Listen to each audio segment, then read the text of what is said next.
data doesn't lie, and the members are a very strong form of data. So if you're a good observer and you're good at asking questions and good at being curious, another core value from our dads, then what comes of that curiosity is a good amount of feedback and incredible insights from your target market. So I lean into our members on a regular basis, and that is where I get best feedback. You're listening to Rachael Dietrich, my special guest on today's episode of the Subscription Entrepreneur Podcast. I'm excited to share this episode with you because Rachael is the operations manager of a growing membership community called Front Row Dads.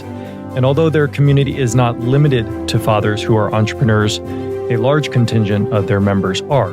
Front Row Dads offers online courses, monthly challenges, in-person retreats, and more to help these fathers become family men with businesses rather than businessmen with families.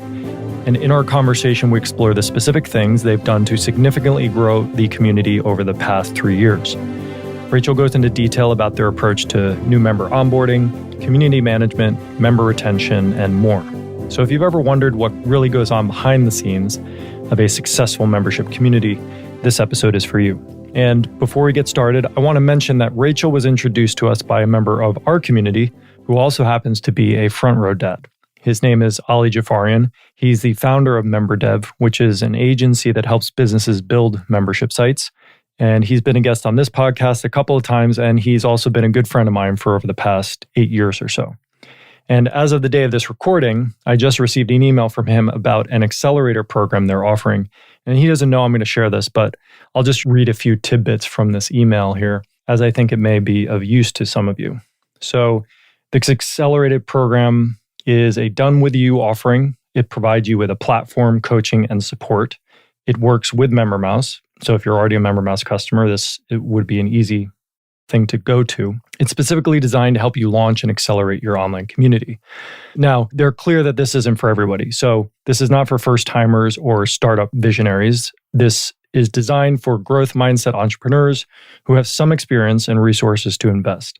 It's for you if you have an existing membership site or business, you lack a professional online experience for your members, you've wasted some time trying to do things yourself, struggle with technical issues and headaches, and are looking to go to the next level. So if this sounds like something you'd be interested in, you can check it out at memberdev.com/accelerator. I've always been extremely impressed by the work that Ali does for our customers. And so I feel very comfortable recommending this offering that he has to everyone. So if you're interested, go check it out. Without further ado, let's get to my conversation with Rachael. I am your host, Eric Turnison, and this is the Subscription Entrepreneur Podcast. Hey, Rachael, welcome to the show. Hey, Eric, how's it going? Happy to be here. Thank you so much. It's my pleasure. So have you met Ali before? Yep, I've met him in person, I think twice. And then one time I actually stopped in Denver to see my best friend, and he lives there. So I picked up some plants and soil and I dropped it off on his front door because I know how connected to the earth he is. And I just did it as sort of like a surprise little thing for him and his family. Nice. Him and I get along really well. And even when we have calls for scoping, it usually ends up in talking about something personal because he's just like that. He's so authentic. And that's one of my core values is just authenticity. So I can get real deep. He's killer. Met him a couple times and I'll see him in the fall at our next retreat. Yeah, I think like everywhere that's non-authentic is not a fun place to be. Yeah. I mean, authenticity is even a core value of the Front Row Dads group. Well, what does that mean to you, authenticity? It's suspending judgment of myself and of others. It's showing up with full expression, which full expression to me is like moving freely in a space where you're not telling yourself the story that someone's judging you. So if you can eliminate that story from being told to yourself, then it's likely that you'll show up to a space where you are just boldly saying what you'd like. Of course, there's an element of being considerate of others. And I think if you show up fully expressed, then it usually gives the person on the other end permission to be authentic as well. It's like a leading by example sort of thing. That's how we create the magic in the community, is just by setting the stage for guys to show up fully with each other, suspend judgment, be authentic, be curious, Then from there, it's just flows so organically. Like we just set the stage for that. And then they do whatever they need to do. It's actually very little managing when it comes to that part. Beautiful. And it's such a high value place to be doing that, right? Because what better interaction to bring that to the forefront than between a parent and their child? If the parent gives themselves permission to freely express and experience, the child learns that. And then there's less for them to undo later on. Yeah, we had this one challenge in the group, and it was we gave the guys a scorecard and they wrote down the things that they wanted their kids to catch them doing. So it was basically they created a list of behaviors they wanted to model.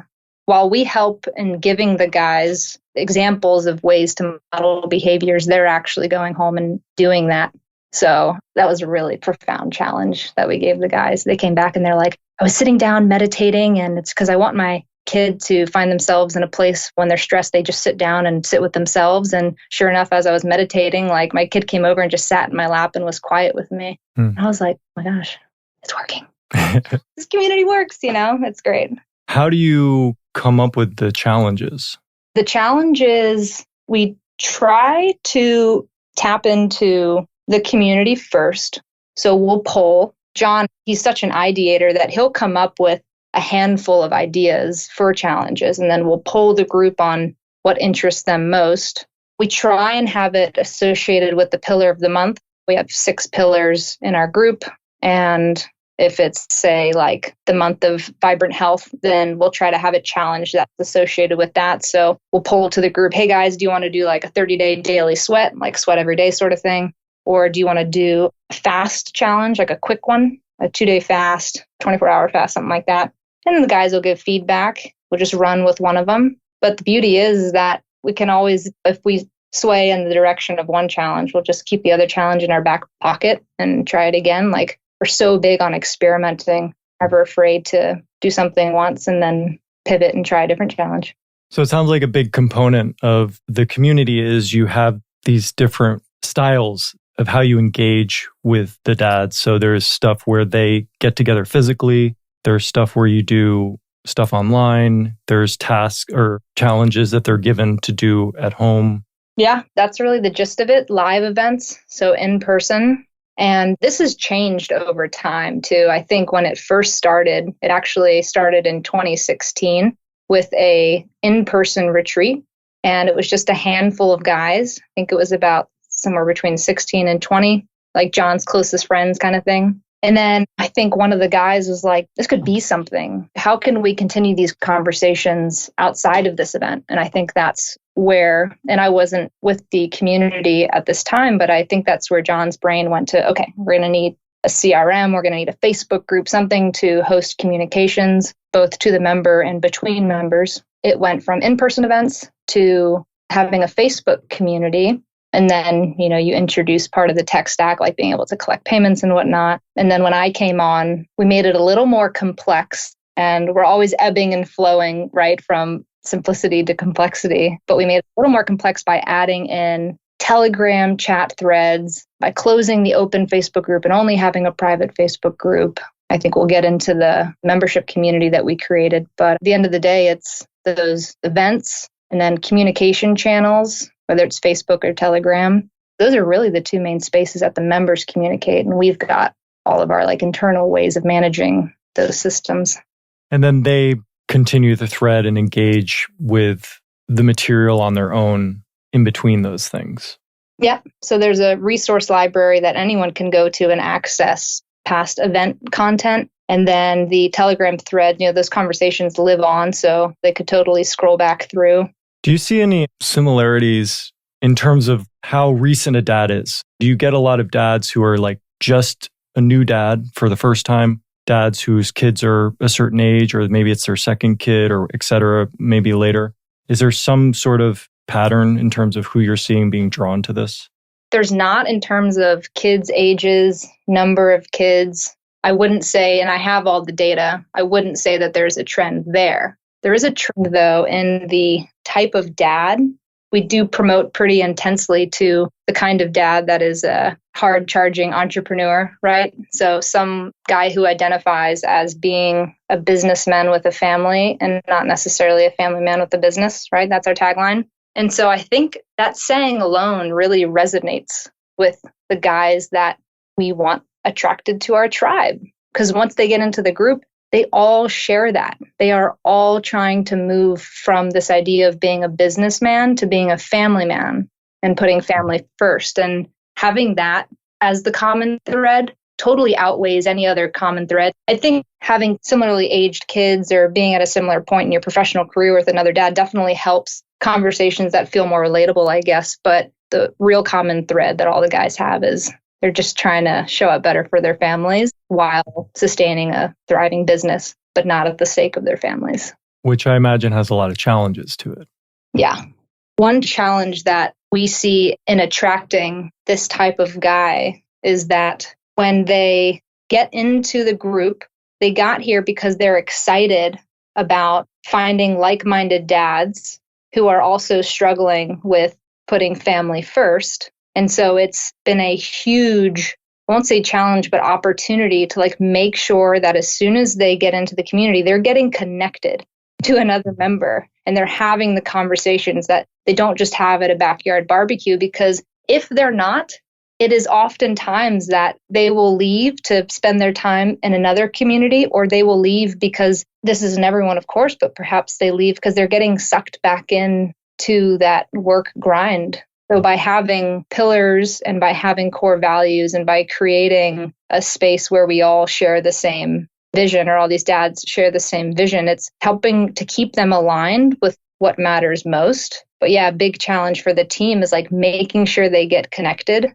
and then knowing when it's time to maybe say goodbye, because in no community do you just keep everyone always. So it's also having a positive offboarding and asking the guy the right questions as he's leaving, because some guys have said, my work's getting too busy. And I would just gently push back with but how can we support that for you? How can we help to maybe reframe, or how can we get you connected to someone who's having a very positive work-life balance experience that could shed some light on how you could manage that better? So those are some challenges that we face as a team and that I think our members face coming in, right? If they're not getting connected, they might leave and default back to working a bunch.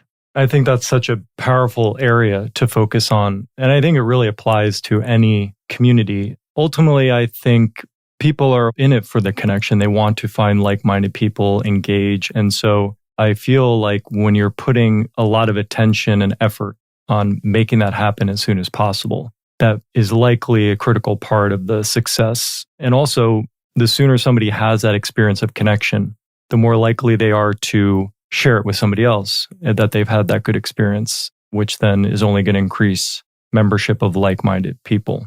Totally. Yeah, our number of members who come in because they're referred by other members outweighs members coming in through other channels like the website or podcast. Gets quite a few guys interested, actually. But it turns out, if you're looking at the guys who are staying and you're looking at the guys who are going, it's oftentimes we find in this community that the guys who stick came in because they knew another member. So they come in with that relationship already.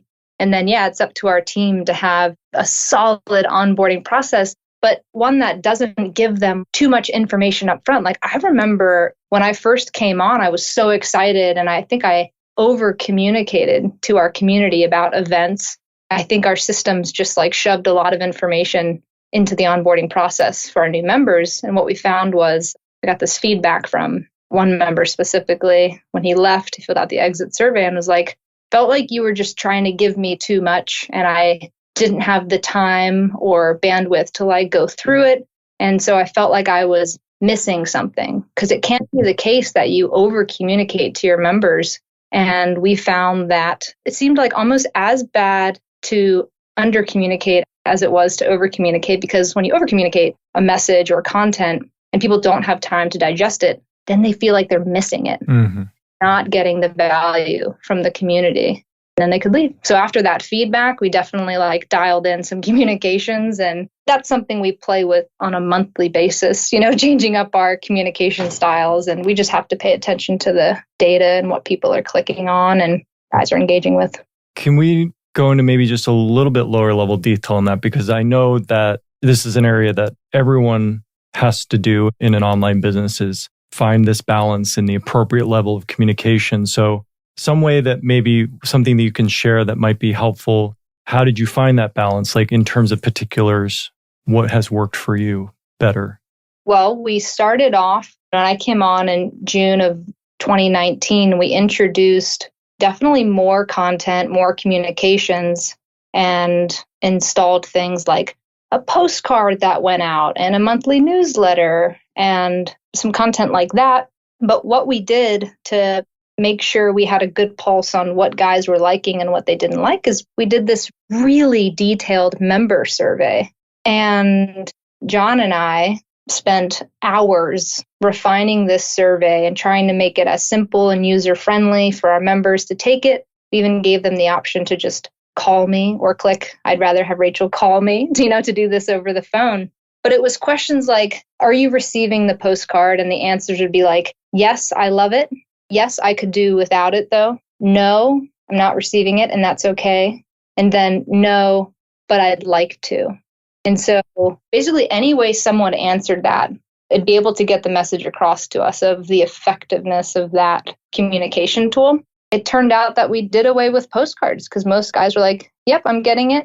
It looks great, but don't think it's necessary, that kind of thing. So that's an example.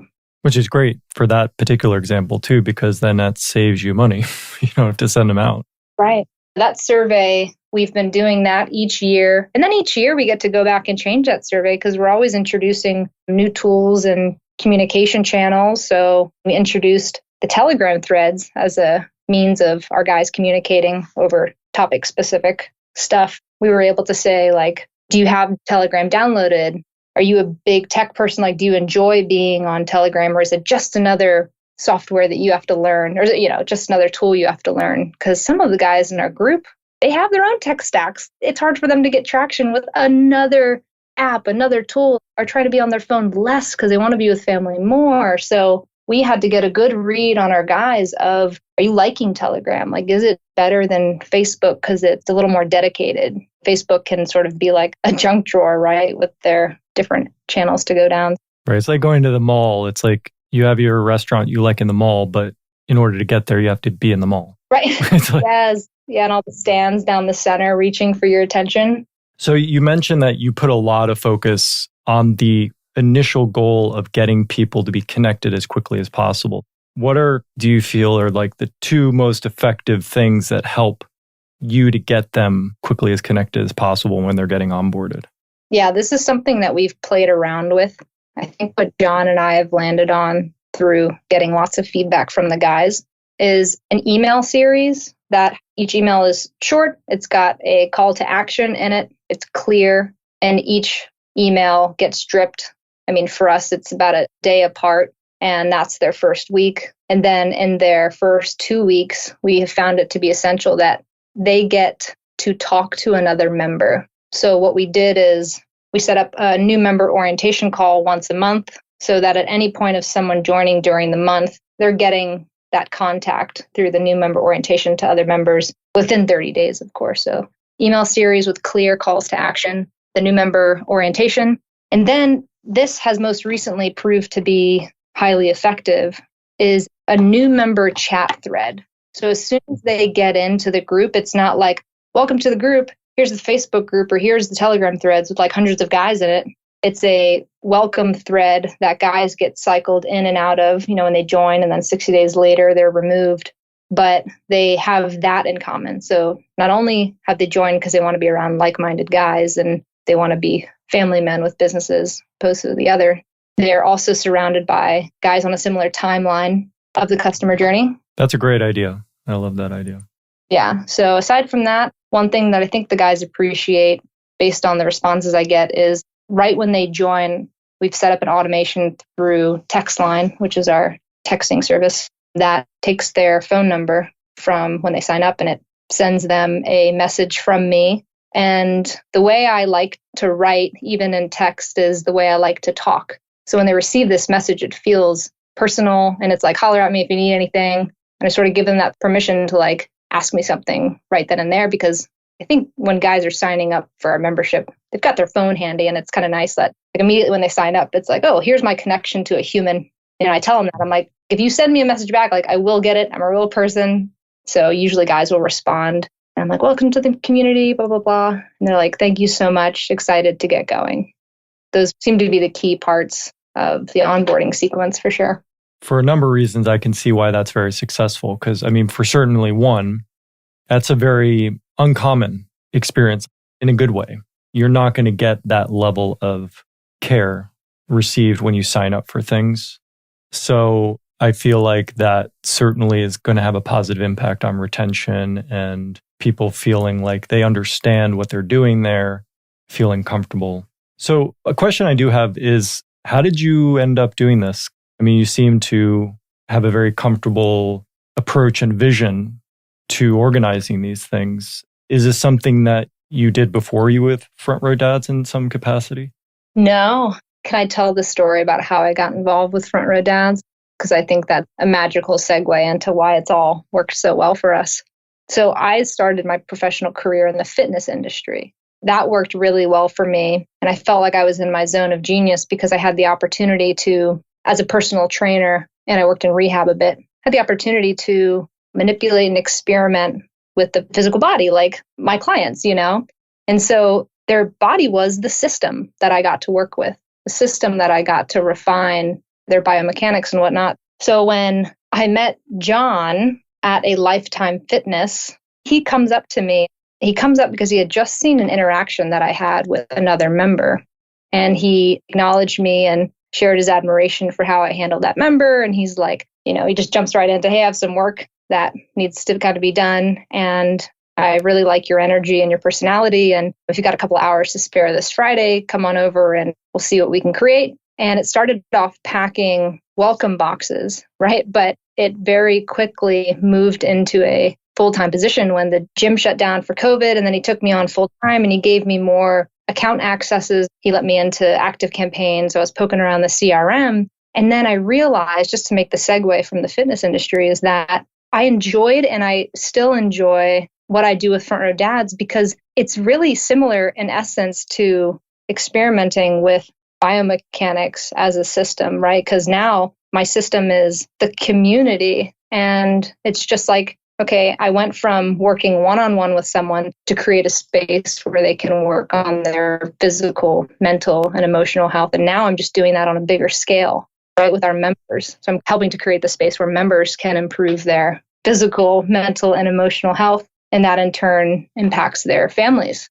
So it feels like there's a great deal of continuity between my involvement with the fitness industry and where I'm at now. Because at the end of the day, I'm just building and refining a system. And I've loved it.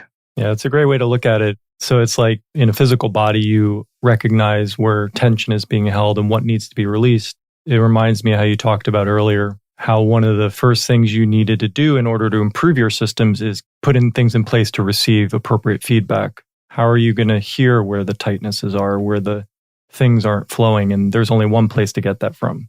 A lot of people try to take a shortcut and make assumptions. Yep. But only the members can really tell you. Right. Data doesn't lie. And the members are a very strong form of data.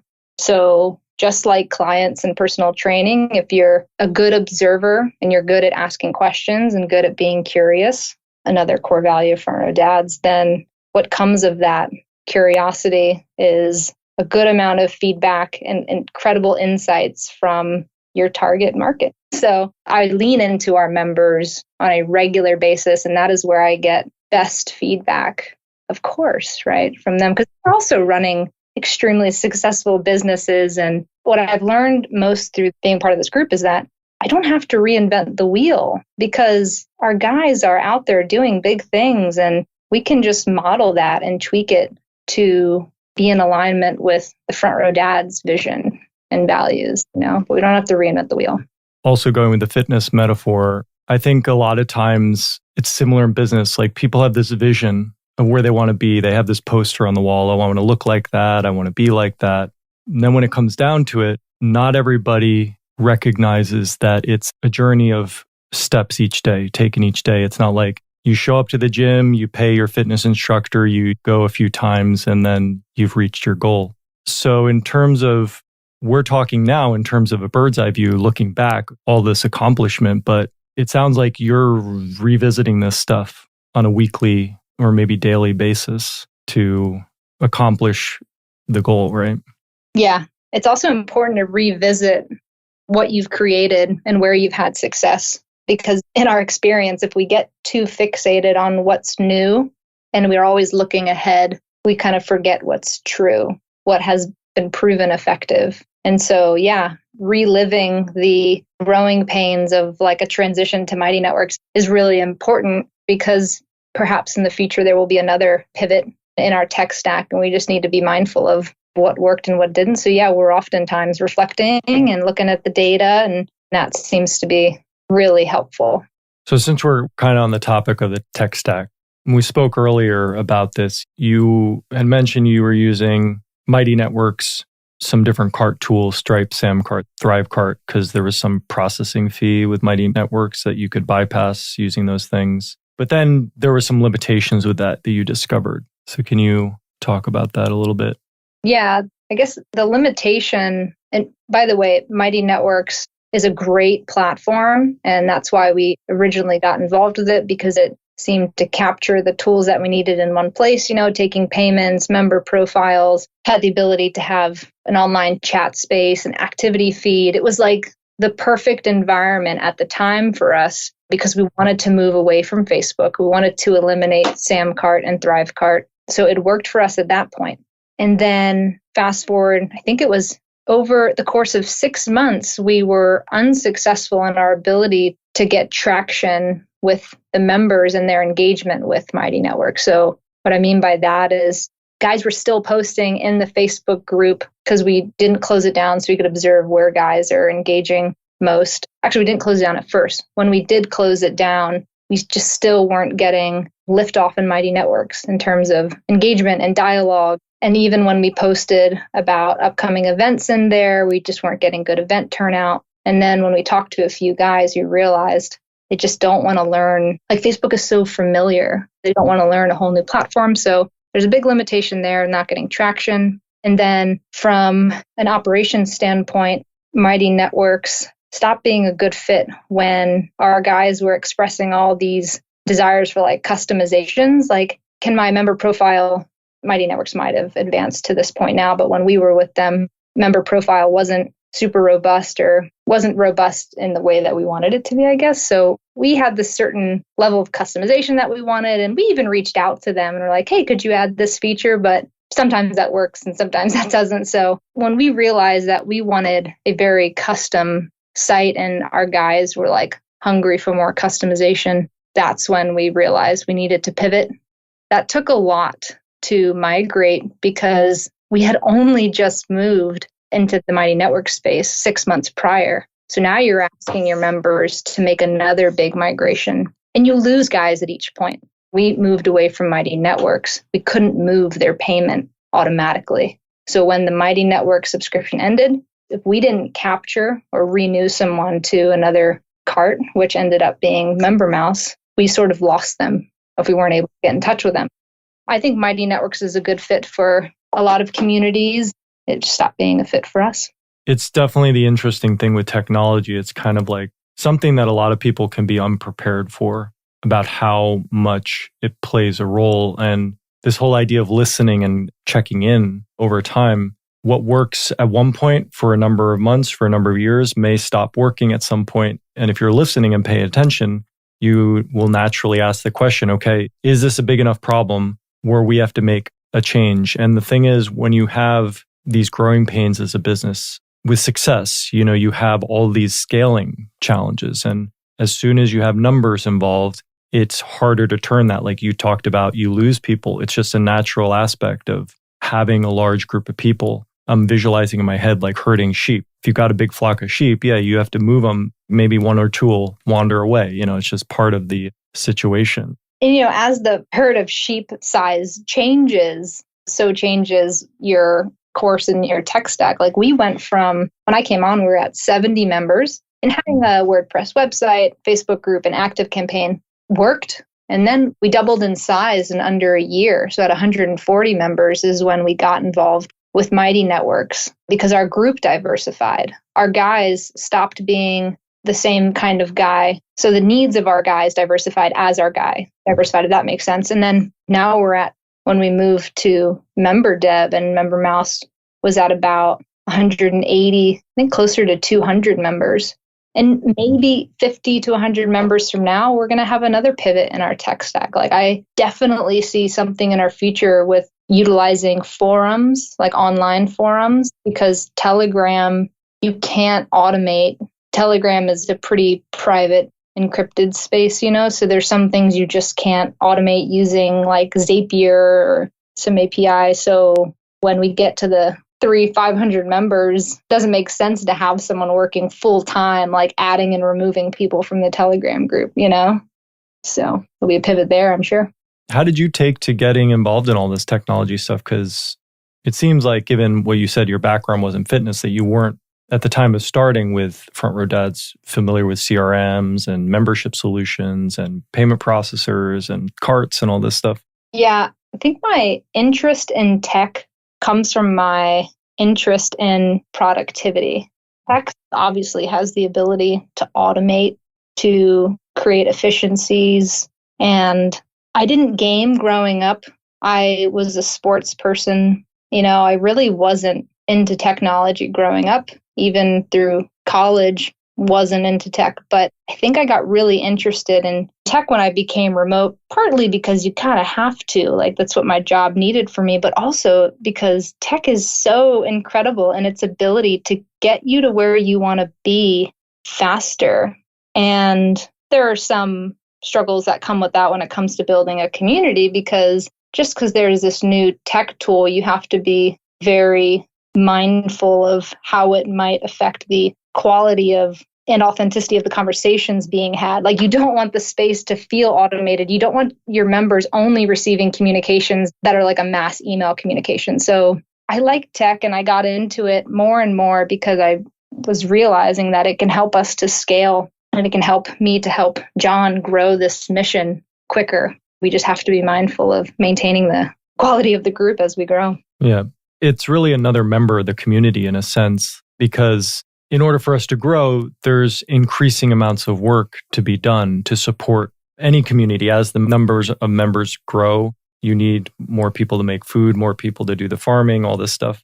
And it's the same with a growing company. There are more tasks that need to be done as the numbers grow, and technology fulfills that role. So it's, as entrepreneurs, I think, at least for my journey, it was always about keeping an eye out for when it's time for me to pivot my role, to relinquish responsibility for something I'm doing, either hire a person or hire a technology to take it over. And there's a lot of practical ways to approach that in terms of, okay, what's the cost and what's really needed? But I think anybody doing an online business has to be willing to hire technology, interview technology, think of it as a part of HR in a sense. We're experiencing that right now where my task load has become so swelled, right? Like once I've built the system, I'm now maintaining it, which isn't necessarily keeping me in my zone of genius to just be running an SOP, running a playbook. And so we've actually just brought on an admin assistant to take over some of those playbooks. And yeah, there's definitely that growing pain, which is a beautiful growing pain to have because it just means we get to expand the team and learn about new techs. But yeah, I'm really excited to bring on this admin assistant and then see what new space is created for me to continue evolving into. So you guys have a vision for where you want things to be in a year or 2 years from now? Well, when it comes to the number of members, I'd say that's probably our most important metric, right? We are at 260 members now. And by the end of this year, we'd like to see ourselves at 350. And then with the updates of some pieces in our sales funnel, we're making the assumption that in 2 years, we could be at double that because of updates we're going to have this year, because of a new all-inclusive event we're putting on at the end of this year for members and non-members. There's some things in the works that we believe are going to get us to 350 at the end of this year for sure. and then double that next year. That's the vision. Given that you mentioned that referral is such a strong channel for new members for you, are there specific techniques you have for encouraging and empowering your members to do that? Yeah, absolutely. And this is something that's still evolving over time, because I think on a weekly basis, I get a message from a member that says, hey, I have this friend. How can I connect him? And I'm paying attention to who that's coming from. I'm paying attention to what their friend already knows or doesn't know about Front Row Dads. And that kind of helps us to develop the channels that we have for a guy to refer another guy. So one of the main things that we do when we host big events like our half-day summit that happens 6 times a year, it's an online event, we give our level 2 and level 3 members the ability to bring a guest. And we make that process very simple. It's a form, it's an invite a friend form, and it's put your name here. What's your name? What's the friend that you're looking to bring in? And what's their email? And then that friend gets a personalized email that includes the member's name, because it gets mapped over from the form. It's like, hey, your buddy Matt said you might be a good fit for this event. Here's what the event's about. Here's a little about us. And here's how to get registered. And so we bring in quite a few new guys into the space through being a guest at an event. That's one way. And then another way is that we've actually created a personalized referral link on our membership dashboard.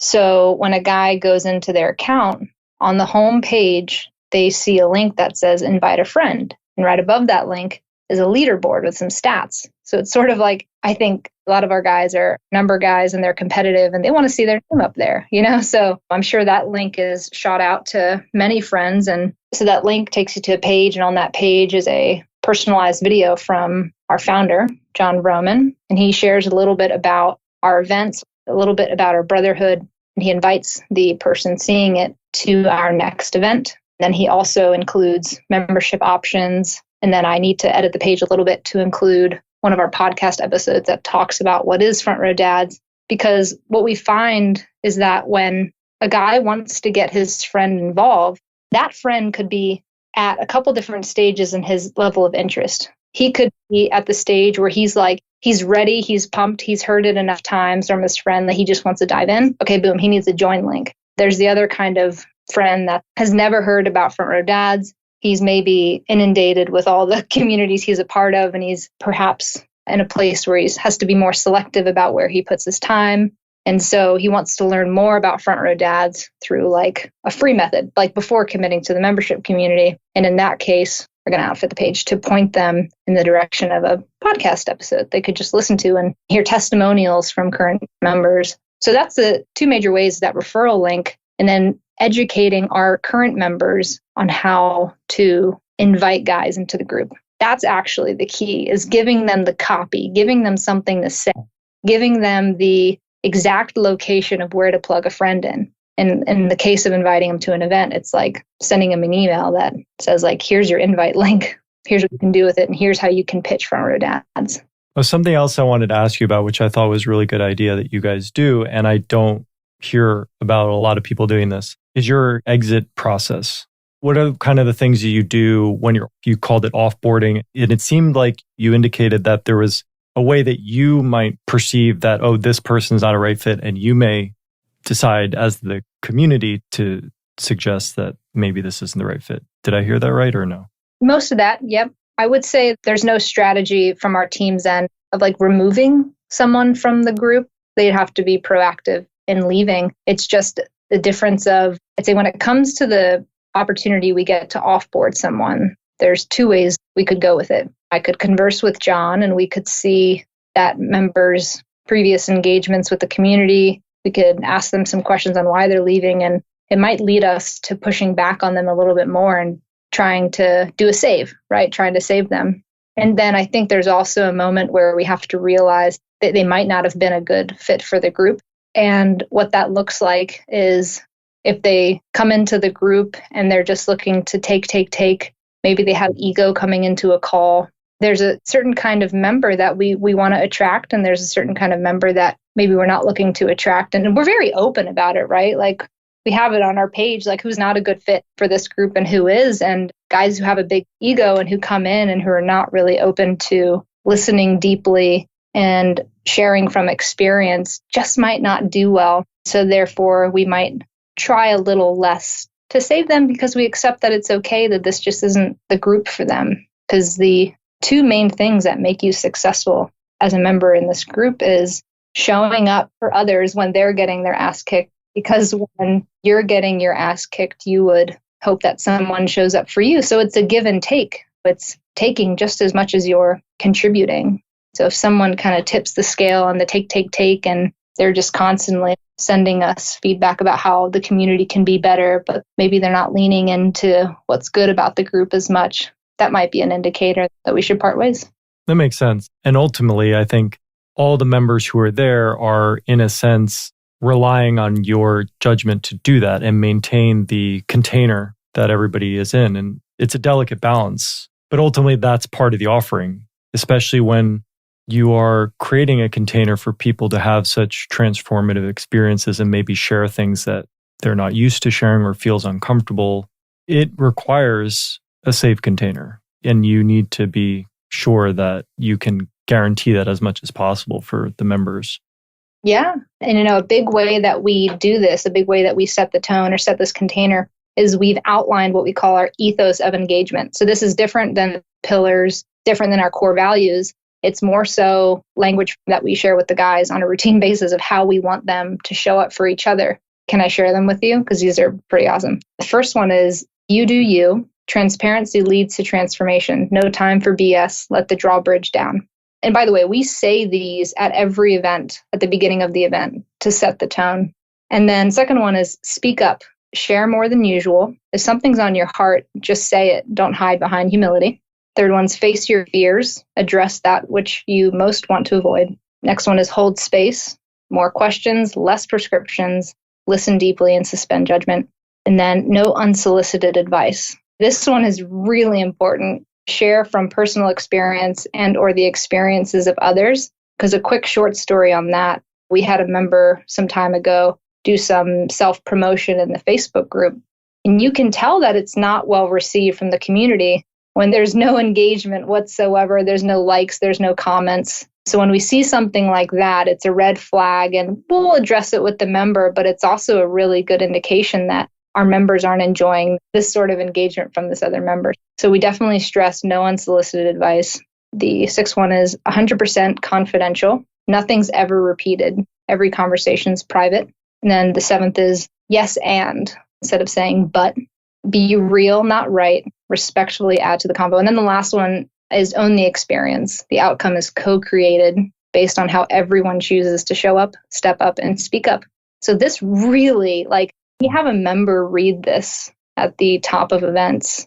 It all snowballs from there, right? The members dive in deep once that tone is set. Once they're given this certain level of permission to face your fears, once they know it's a safe space because we've stressed that everything's confidential. So I think every community should have some form of this ethos of engagement document that they are regularly inserting the verbiage into different communication channels and emails, They're a very powerful list. And I think you could spend a whole podcast just talking about that. Do you guys have one where you talk about that list? Yeah. So the Front Row Dads podcast is a thing. And that is definitely where a lot of dads get interested in our group because John Broman's the host and he brings on members, he brings on experts in their space. And the conversation is always around how have you been successful in being a family man first? So that podcast is very powerful and he has such a strong ability, John does, to integrate our community's values and ethos into the conversation, which is really cool. I wanted to ask you two more things. One, you mentioned earlier in the conversation how you offer your onboarding process that you have existing members talk to new members. Is that some sort of volunteer basis from members? Do you say, are any of our members interested in playing this role? Yep. So Matt Sprang leads our new member orientations. And when he gets exposed to new members through that call, he's a volunteer for that call. And he always positions himself as a member too, right? Not just like someone who's leading this call, but he'll always suggest like, hey guys, you can catch up with me after if you have questions or if you just want to talk with someone. I'm a member and I want to chat with you. And so we've got a handful of members who have raised their hand and have said, I want to be a part of helping guys to get connected. And so when it comes to the onboarding process, we have about 4 members who have been with us for probably like around 3 years that are in the new member spaces like the Telegram thread.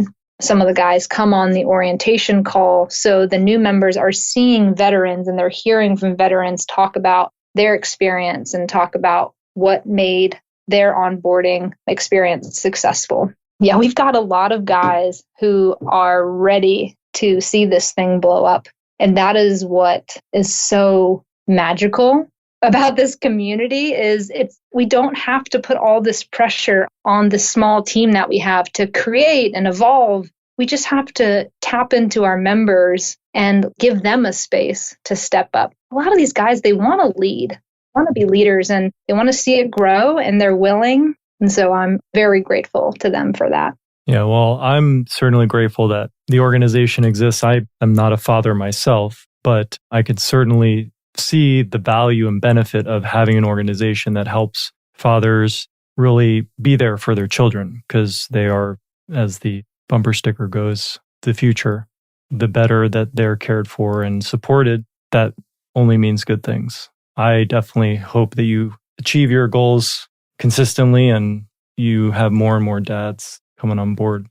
Okay, a final question as we wrap up here, kind of going back to the kind of entrepreneur. I really appreciate you sharing the details about the organization itself because it's really cool to hear about it.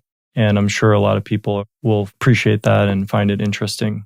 Going back to the kind of entrepreneurship side, given the experience you've had in kind of running a membership business in a way for the past, I can't do the math in my head, how many years? About 3.5. Okay. Do you have any advice for people who might be starting a journey, thinking about a membership site? Just some key lessons that you've learned, something maybe you wish you knew when you started this back then?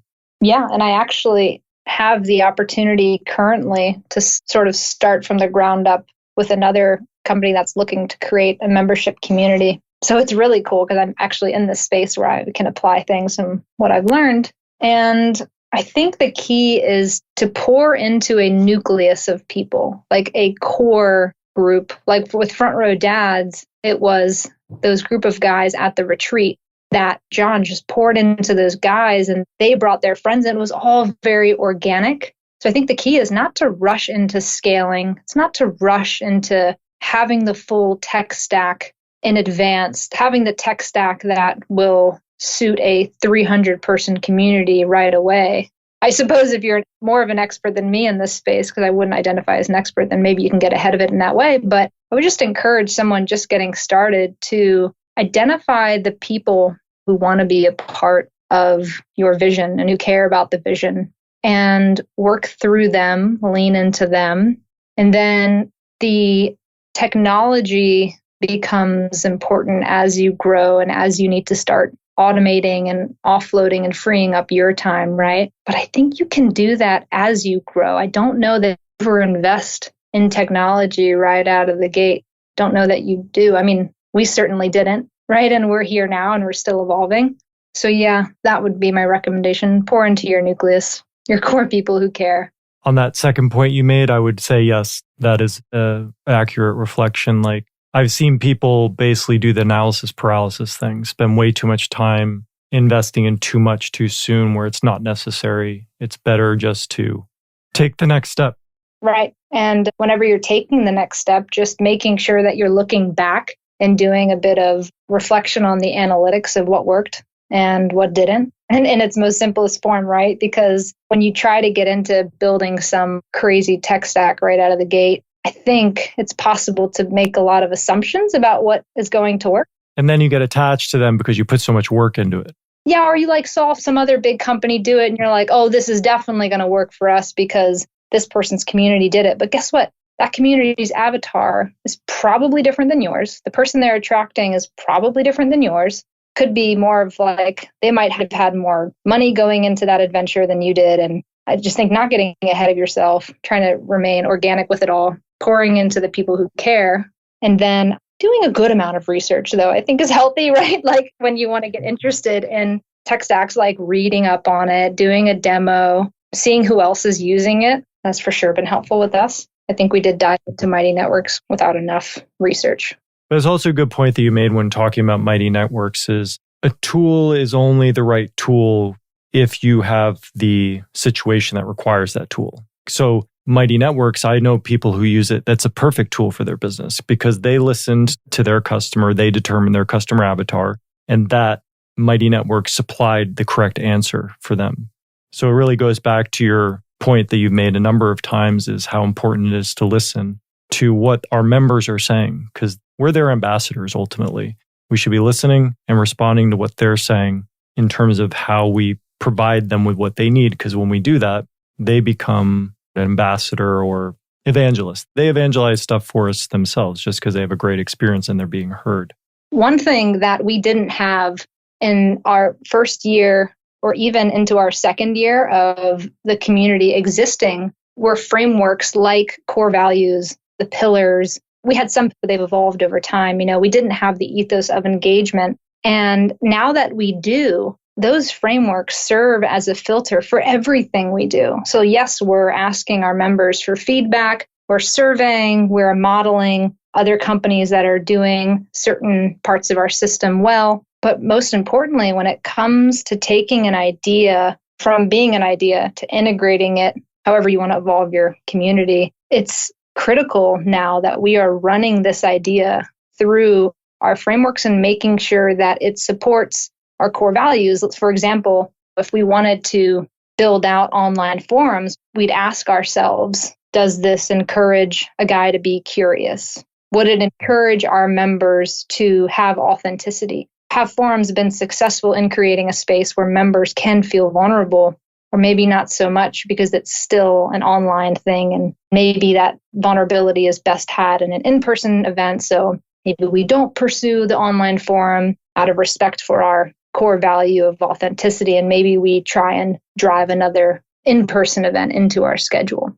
So having those frameworks, and you don't have to have them right away because I actually think they evolve as your membership community evolves, and then you hopefully arrive at a point like we did where our core values, they are dialed in, and when we speak about them at our events, everyone on the screen is like glued to the camera, like as someone's speaking it because it resonates with them, because we've taken the time to ask our guys, hey, as we're drafting up, for example, like a core value, we would bounce it off of a couple of guys and say, hey, does this resonate with you? Does this accurately represent a value that our group should be demonstrating? And so having those frameworks also really helps to filter ideas and whatnot. Yeah, that's a great point. It kind of makes me think of like giving your company a personality so that you can more easily identify with it yourself, and also people can more easily identify with it. But yeah, that's a super useful tool. Mm-hmm. Last question. Do you know this one? Something has changed within me. Something is not the same. I'm through with playing by the rules of someone else's game. You know this one? No, what is it? You need to listen to that. It's Defying Gravity from the Broadway show Wicked, but it's the same woman who sings Who's Elsa's Voice. No. Yeah, it's a great song and the message is great. I feel like you'll cry when you listen to it. Defying Gravity. Dina Menzel is perfect for that role. Oh, that's cool. I have a tip for you too, Rachel. This hopefully will save you some time and energy in the future. Do you know like the user agreement that you read out on the show? Like the Ethos community agreement? Oh, yes. That is a great email to send in like the closing phase of a launch where you basically say, would you sign this or would you agree to this? And you just take that and you list everything out. And at the end you say, if you resonate with what we're about here, we'd love to have you in the Front Row Dads community. Here's where you can go to complete your enrollment. And you don't have to write a whole new email. It's already written. Whoa. Yeah. We need someone with the mind that, whatever mind that idea just came from, We need someone like that who can. It came from a crazy mind. I just mean, like, it's so easy for me to get caught up in the operations. That what an awesome opportunity that is right there to repurpose that content in the way you just said. That's killer. I love that. Also a lazy mind, a mind that would rather not have to write a whole other email from scratch. Man, that's so good. I definitely don't use the ethos as much externally, like to promote and recruit, as I do internally. So yeah, we actually have a really full wait list right now. I'll go and write up my next email and I'll incorporate that in it. That's really sweet. Awesome. I really appreciate you coming on and sharing all this stuff. It's been great. As we wrap up here, can you just share real quick where people can learn more about Front Row Dads and how they can engage with you? Best way to learn more about Front Row Dads is probably to get plugged into the podcast. So you can find that on Apple Podcasts or Spotify at Front Row Dad Podcast. And there's also the website, frontrowdads.com, that will share a bit about our membership community. And then to stay connected with me, I would just say plugging into Front Row Dads or plugging anyone into Front Row Dads will in some way stay connected to me, right? It's where I'm pouring most of my energy into. And I want nothing more than to just grow this community. And so I think someone getting involved with it gets involved with what I'm creating. So hope that helps. Perfect. Well, you are doing a great job at that. Not only do the numbers say so, but also just from the people that I know who are members of Front Row Dads and talk about and share the great work that you're doing. So keep it up. Thanks, Eric. You're welcome. And I really appreciate you taking the time to speak with me. This was great. I love talking about this group. Thank you so much for listening to my entire conversation with Rachael. I hope you're walking away with some valuable ideas and insights you can use to start or grow your membership site. Many thanks to Rachael for coming on the show and sharing so freely from her experience. To get the links to all the resources we talked about in this episode, you can head on over to subscriptionentrepreneur.com/181. There you'll also find complete show notes and a downloadable transcript of our conversation. And if you've enjoyed this episode and would like to hear more engaging interviews with successful entrepreneurs, experts, and authors, be sure to subscribe to our podcast on iTunes, Spotify, Google Play, or Stitcher. We have a growing library of engaging episodes with many more to come. And before we wrap up, I'd like to give a quick shout out to Kinsta. They're a WordPress hosting company who understand the unique requirements of a membership site. So if you're in need of a powerful and reliable host for your next project, I highly recommend looking into their services. That's Kinsta, Kinsta. So thanks so much for being here, and we'll see you next time.